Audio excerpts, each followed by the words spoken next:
मदौवम् जिनवरवसहेण जेण निद्दिष्टं देविन्दविन्दवन्दं वंदे तं सवदा शिरसा। अंतिम शासननायक 1008 भगवान महावीर स्वामी की जय। द्वादशांग श्रुत देवी की जय। अष्ट प्रवचन मातृकांचे ज्ञाता असणारे परमपूज्य 108 नेमिचंद्री सिद्धांत देवांना कोटी कोटी प्रणाम। अध्यात्माचा अमृत ठेवा असणारा द्रव्य संग्रह ग्रंथ आणि कर्णप्रिय मृदू असणारी प्राकृत भाषा या अजोड रसायनातून 6 द्रव्य 7 तत्व मोक्ष मार्ग ध्यानाचा विषय आणि मोक्षाची प्राप्ती या विषयीचं या ग्रंथात खूप सुंदर विवेचन आपण बघत आहोत। आणि ध्यानाबद्दल आता या महत्वाच्या गाथा आपण बघणार होतो आणि बघितल्या आपण अरिहंत सिद्ध आणि आचार्य परमेष्ठीच्या ध्यानांच्या। आणि यानंतर आजच्या आपल्या कडीमध्ये उपाध्याय परमेष्ठीपासनं आपल्याला ध्यानाचे विषय बघायचे आहे। आणि ध्यान कशाला म्हणायचं तर ध्यानाचे 4 भेद किंवा विषय आपल्याला बघायचे। पहिल्यांदा तर ध्यान कशाला म्हणतात, नंतर ध्याता कसा असला पाहिजे, ध्येय काय असावं आणि ध्यानाचं फळ काय असावं। तर तत्वार्थ सूत्रामध्ये ध्यानाची व्याख्या सांगताना एकाग्र चिंता निरोधो ध्यानम अंतर्मुहूर्तात हे शब्द ठेवले आणि त्याही आधी ठेवलं की उत्तम संहननस एकाग्र चिंता। उत्तम संहनन वाले जीवांना एका अग्रावर विषय केंद्रित करणं याचं नाव आहे ध्यान। आणि असं हे ध्यान अंतर्मुहूर्त पर्यंत होऊ शकतं। ही पहिल्यांदा ध्यानाची व्याख्या ठेवली। मग ध्याता कसा असला पाहिजे, जो ध्यान करणारी व्यक्ती आहे हिच्याही जीवनात काहीतरी गुणधर्म असले पाहिजे। पहिल्यांदा तर तो सांगितला जितेंद्रिय असला पाहिजे, इंद्रियांच्या बद्दल त्याच्या अंतरंगामध्ये आसक्ती नको, उदासीन वृत्ती त्याच्या जीवनात असावी, असा तो जितेंद्रिय इंद्रियांवर विजय मिळविणारा असावा। दुसरं सांगितलं की तो वैराग्यवान असावा। तिसरं तत्वज्ञानाने युक्त असावं। 7 तत्व काय, पंचपरमेष्ठी काय, वस्तूचं स्वरूप काय याचं त्याला यथार्थ ज्ञान पाहिजे, म्हणजे तो तत्वज्ञानी पाहिजे।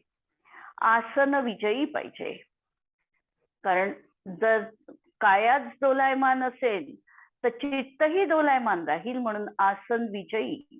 आसन विजयी, निद्रा विजयी आणि परिग्रहाने रहित अशा प्रकारचा ध्याता पाहिजे। एकदा ध्यानाला बसल्यानंतर त्याला आसन हलविण्याची गरज नको भासायला, म्हणजे तो आसन विजयी पाहिजे। आणि आसन विजयी आणि झोप पण त्याला यायला नको, म्हणून निद्रा विजयी देखील तो असावा लागतो। ध्येय काय आहे ध्यानाचं तर स्वतःच्या निज आत्मतत्वाची प्राप्ती हे ध्यानाचं ध्येय आहे। आणि ध्यानाचं फळ समाधी हे ध्यानाचं फळ आहे। ध्यानाचं मूळ तत्व आहे ज्ञाता द्रष्टा असणं, केवळ पाहणं आणि केवळ जाणणं। तोच दुःखाचं चक्र तोडू शकतो, जो विकल्पाने शून्य होतो। न प्रियता न अप्रियता, न इष्टपणा न अनिष्टपणा, म्हणून त्याला त्या समयात कर्मबंध होत नाही। ध्यानाच्या या कडीमध्ये अरिहंत सिद्ध आणि आचार्य परमेष्ठीचं स्वरूप आपण बघितलं। आता द्रव्य संग्रहामधील अंतिम कडी आपण बघणार आहोत। उपाध्याय परमेष्ठीचं ध्यान कसं करावं हे सांगताना आचार्य गाथा ठेवतात 53 नंबरची, उपाध्याय परमेष्ठी विषयीची।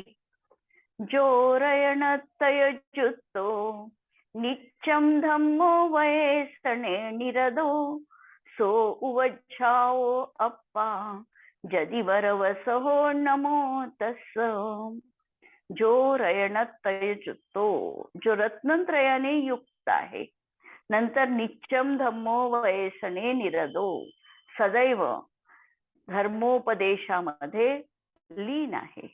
सो अप्पा, असा जो आत्मा जदीवर वसहो यती जनांमध्ये श्रेष्ठतर असलेल्या उपाध्याय असे त्यांना म्हटलेले आहे.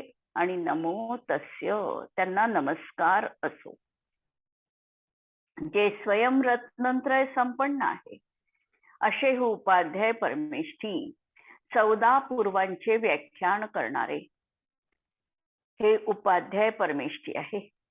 जे स्वसमय आणि परसमयाचे ज्ञाता असतात, वाग्मी असतात, म्हणजे वाणीवर त्यांचा वश चालतो, त्यांच्यानुसार वाणी शब्दबद्ध होते असे ते वाग्मी, अत्यंत कुशल, महान प्रभावक असे नेता असतात.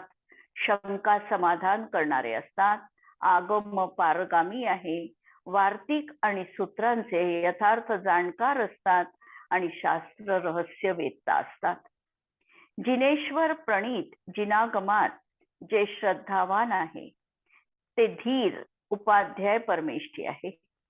जे जिनेश्वर देवांच्या भक्तीत अनुरक्त असतात ते उपाध्याय परमेष्ठी ध्यान करण्यायोग्य म्हटल्या जातात. आता या निश्चय ध्यानाला कारणभूत बाह्य आणि आभ्यंतर मोक्ष मार्गाला साधणारे परम साधू भक्ती स्वरूप साधू परमेष्ठी ध्यान करण्यायोग्य आहे. त्यांचं स्वरूप सांगणारी गाथा 54 नंबरची. दंसननाण समग्गम मग्गम मोक्षस्य जोहुचारितम साधयति नित्य शुद्धम साहूस मुनी नमो तस्स. जो मुनी, जे मुनीश्वर, मोक्षस्य मग्गम, मोक्षाच्या साधनभूत अशा दंसननाण समग्गम, सम्यक दर्शन सम्यक ज्ञान पूर्वक चारित्रम साधयती, चारित्राची साधना करतो तो साधू परमेष्ठी आहे. आणि हे ही नमो तस्स, त्यांना माझा नमस्कार असो. जे अनंत ज्ञानादी रूप शुद्धात्म्याची आराधना करतात. पंचमहाव्रते आणि 3 गुप्तींचे जे धारक आहे, मेरूप्रमाणे अकंप असतात, सागराप्रमाणे धीर आणि गंभीर आहे, पृथ्वीप्रमाणे क्षमाशील आहे, वाऱ्याप्रमाणे निस्संग आहे, धेनूप्रमाणे निष्कपट आहे, सूर्याप्रमाणे तेजस्वी आहे, ते साधू परमेष्ठी असतात. साधू म्हणजे लांछन रहित चंद्रमा किंवा तापरहित मार्तंड असं म्हणता येऊ शकतं. असे हे आचरणाची जिवंत पाठशाळा असणारे साधू परमेष्ठी ध्यान करण्यायोग्य आहे. म्हणून ध्यानाच्या बाबतीत पंच परमेष्ठीचं स्वरूप विशद करून 5ही परमेष्ठींचं ध्यान आम्हाला करायला सांगितलंय. हे ध्यान करत असताना आम्ही रंगाचं ध्यान देखील यासोबत करू शकतो. अरिहंत परमेष्ठीचं ध्यान आम्हाला भ्रूकुटी चक्रावर म्हणजे आज्ञा चक्रावर गुलाबी रंगामध्ये आम्ही करू शकतो किंवा पांढऱ्या रंगामध्ये करायला सांगितलंय अरहंत परमेष्ठीचं ध्यान. सिद्ध परमेष्ठीचं ध्यान आमच्या सहस्रार चक्रामध्ये आम्हाला गुलाबी वर्णामध्ये सांगितलं. आचार्य परमेष्ठीचं ध्यान हे विशुद्धी चक्रावर म्हणजेच कंठस्थानीय अशा ठिकाणी पिवळ्या रंगामध्ये हे ध्यान करायला सांगितलं. तर उपाध्याय परमेष्ठीचं ध्यान अनहत चक्रापाशी हिरव्या रंगामध्ये सांगितलं आणि साधू परमेष्ठीचं ध्यान नाभी चक्रापाशी असं हे ध्यान काळ्या वर्णामध्ये किंवा नेव्ही ब्ल्यू अशा रंगामध्ये करायला सांगितलेलं आहे. तर हे जे ध्यान आहे हे ध्यानामध्ये रंग देखील महत्वाचा आहे आणि चक्र देखील महत्वाचे आहे. त्याचप्रमाणे यांचं ध्यान करत असताना जर आम्ही त्यांचे गुण आठवले तरी देखील आम्हाला ते पूरक असणार आहे. जसं अरिहंत परमेष्ठीचे 46 गुण, सिद्ध परमेष्ठीचे 8 गुण, आचार्य परमेष्ठींचे 36 गुण, उपाध्याय परमेष्ठीचे 25 गुण आणि साधू परमेष्ठीचे 28 गुण असे आम्ही 143 गुणांचं देखील ध्यान करू शकतो, चिंतन करू शकतो. एकेका गुणाचं अत्यंत मननपूर्वक जर आम्ही स्मरण केलं तरी देखील आम्हाला ध्यानाचं एकाग्रता निश्चितपणे जीवनात साधता येते. आणि यानंतर आता 55वी गाथा आपली येणार आहे, ज्या गाथेत पहिल्या चरणात ध्येयाचे लक्षण सांगितले, दुसऱ्या चरणामध्ये ध्याता कोण हे सांगतात, तिसऱ्या चरणामध्ये ध्यानाचं लक्षण, तर चौथ्या चरणामध्ये नयविवक्षापूर्वक कथन करून गाथेचं प्रतिपादन केलेलं आहे. गाथा नंबर 55. जम किंचि विचिंतन्तो निरीह वीत्ति हवे जदासाहु लद्धून एयतं तदाहुतं तस्य निश्चयं जाणं. ध्यानात स तदा साहू, जेव्हा साधू एयत्तम लद्धून, एकाग्रता प्राप्त करून जे काही चिंतन करत असताना इच्छारहित होतो तेव्हा त्याचे ते निश्चय ध्यान म्हटल्या जातं. निश्चय ध्यानामध्ये सर्व चिंतांचा निरोध होऊन एकाच अग्रावर लक्ष आता केंद्रित झालेलं आहे. जे जे काही मनाचे वचनाचे विकल्प आहे हे संपूर्णतः संपलेले आहे. ध्यानाची प्रथम अवस्था ही सविकल्प भूमिकेची असते, व्यवहार ध्यानाची असते. विषय कषायांना दूर करण्यासाठी प्रथमतः पंचपरमेष्ठीवर मन एकाग्र करावं लागतं. अभ्यास प्रगाढ झाल्यावर शुद्ध बुद्ध धारक जो निज शुद्धात्मा आहे त्याच्यावर चित्त एकाग्र होतं आणि संवर आणि निर्जरा हे ध्यानाचं फळ आहे. ध्यानाने शुभ अशुभ रूप मन वचन कायेचा निरोध करून जी आत्मस्थिरता आहे तेच परम ध्यान आहे. आणि हेच ध्यानाचं लक्षण सांगणारी 56 नंबरची गाथा आता अवतरित होत आहे. अत्यंत महत्वाची आणि हृदयस्थ चिंतन करण्यायोग्य अशी ही गाथा आहे. मा चिट्ठ मा जंपई मा चिंतः किं विजेन हो इथिरो अप्पा अप्पमिरो इनमेव परम हवे जाणं. मा चिट्ठ हो, हे ज्ञानी जन हो, तुम्ही कोणत्याही प्रकारची चेष्टा करू नका. म्हणजे कायेचा विकल्प बंद करा. मा जंप, काहीही बोलू नका. आणि मा चिंत हो, मनामध्ये कोणतंही चिंतन करू नका. म्हणजे मन वचन आणि काया या सर्वांची बहिर्मुख जी प्रवृत्ती आहे त्याला रोकायचं आहे. जेण, ज्याच्यामुळे अप्पा अप्पमिरो, आत्मा आत्मतत्वात तल्लीन होईल, स्थिर होईल आणि इनमेव परम हवे जाणम, अशा तऱ्हेने हेच परमध्यान म्हटल्या जातं. वास्तविकतः आत्म्याचं स्वरूप शुद्ध, निरंजन, बुद्ध, एक, अखंड, क्रियारहितपणा हे आहे. या स्वभावाचा प्रतिबंध करणारे आहे शुभ अशुभ कायेची प्रवृत्ती, अंतर्जल्प बहिर्जल्प रूप वचन प्रवृत्ती आणि शुभ अशुभ रूप मनाचे विकल्प.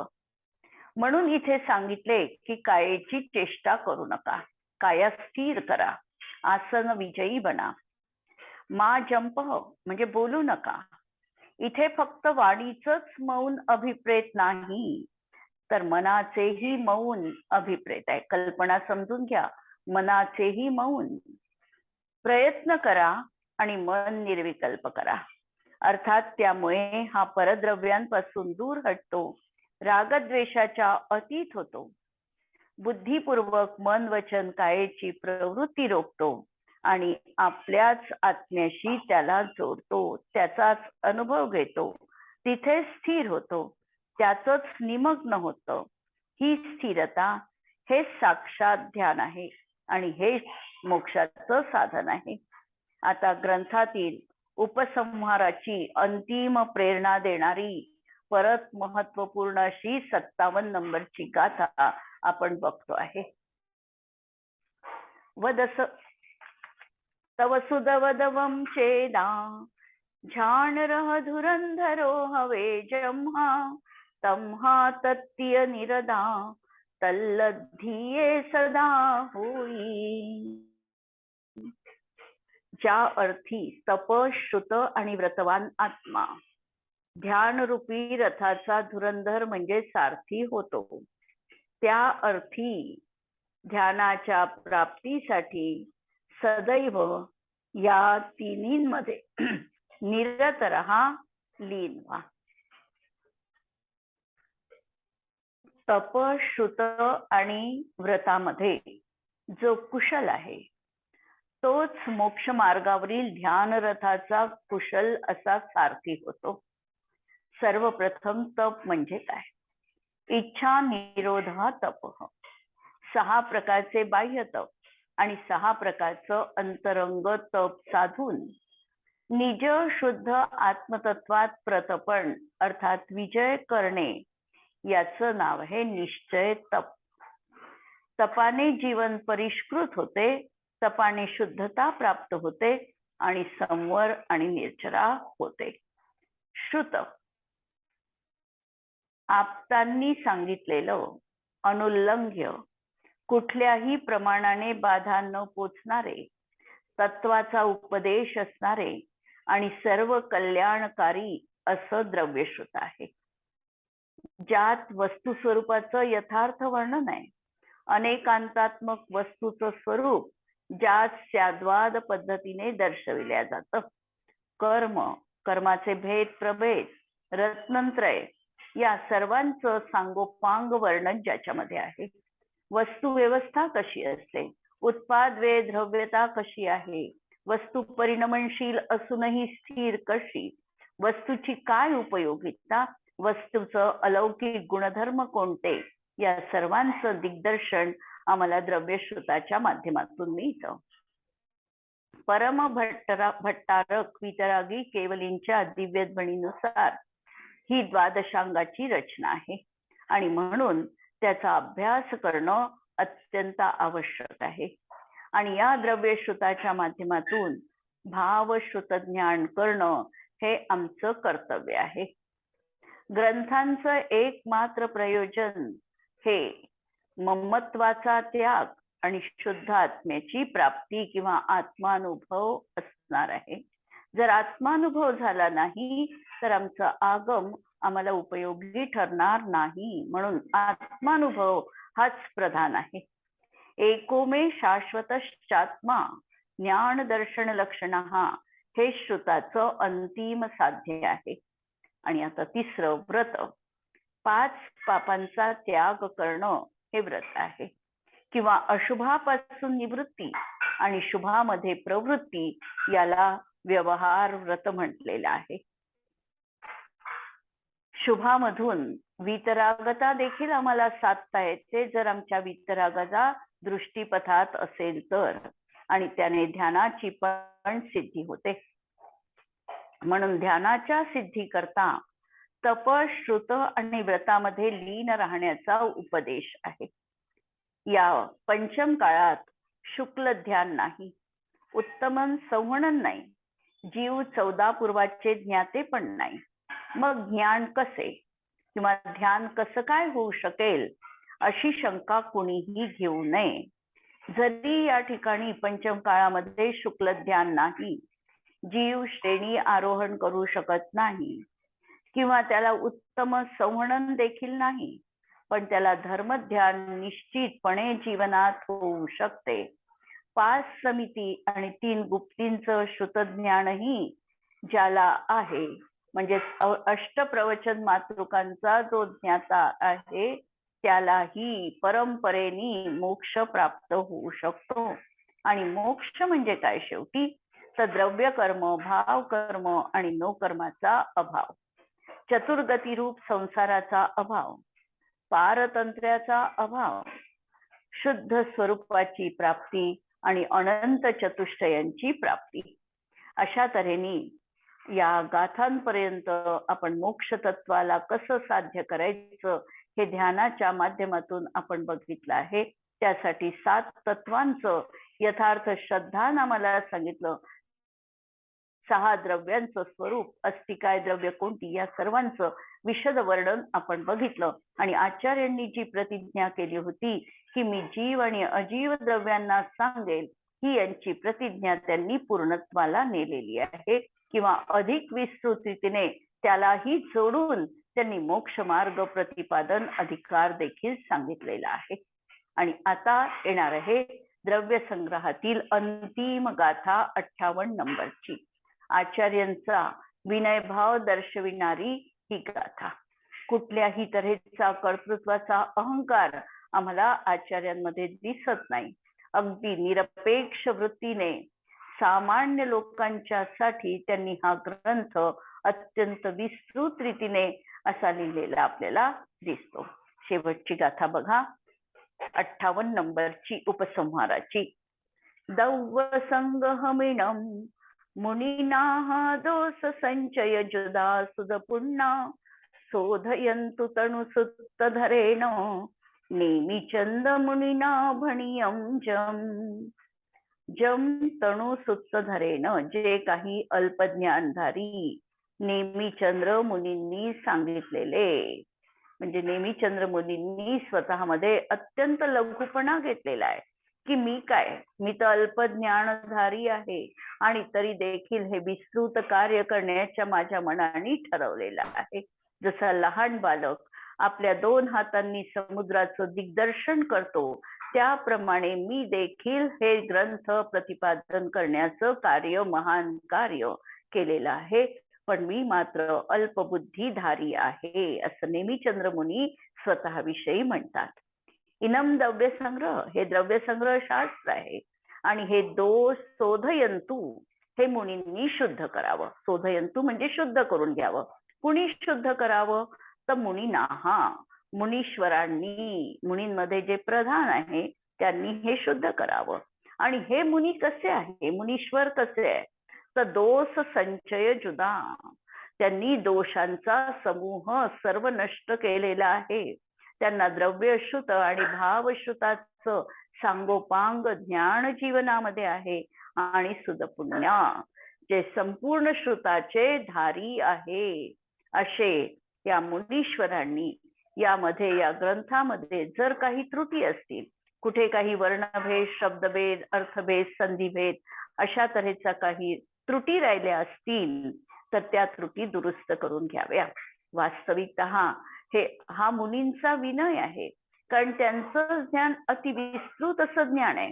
आणि हे सांगताना त्यांचा उद्देश हाही असला पाहिजे की मी तर माझ्या प्रामाणिक प्रयत्नांनी या ग्रंथाची निर्दोष अशी वाक्य रचना किंवा ग्रंथ रचना केलेली आहे, परंतु तरी देखील जर ते समजण्यास कुणाला दुस्तर जात असेल, कठीण जात असेल तर त्यांनी त्याचा म्हणजे त्याला समजून घेऊन, दुसऱ्या ज्ञानी लोकांकडून समजून घेऊन माझा जो मतितार्थ आहे त्या मतितार्थाला ग्रहण करावं. कदाचित शब्द त्या ठिकाणी समर्थ नसतील पण भाव तर समर्थच आहे. आणि म्हणून अशा तऱ्हेने हा ग्रंथ या ठिकाणी सांगितल्या गेलेला आहे. आणि ही ग्रंथाची शेवटची अगदी ग्रंथ आहे की असा हा अर्थासहित ग्रंथ या ठिकाणी संपन्न झाला. आणि शेवटी मी म्हणेल की अशा तऱ्हेने या द्रव्य संग्रहातली एक गाथा तरी आम्ही जर अनुभवली आणि आमच्या प्रतीतीमध्ये घेतली तर आम्ही आमच्या जीवनामध्ये महान, आमच्या जीवनाचे शिल्पकार ठरणार आहोत. तर अशी ही मंगल प्रेरणा सर्वांच्या जीवनात प्राप्त हो, या मंगल भावनेसह या ठिकाणी हा द्रव्य संग्रह ग्रंथ माझ्या अल्पमतीप्रमाणे मी पूर्ण केलेला आहे. सर्वांना जय जिनेंद्र. जिनवाणी के ज्ञान ते सुझे लोकालो, सो जिनवाणी मस्तक नमो सदा देत हूँ घोप.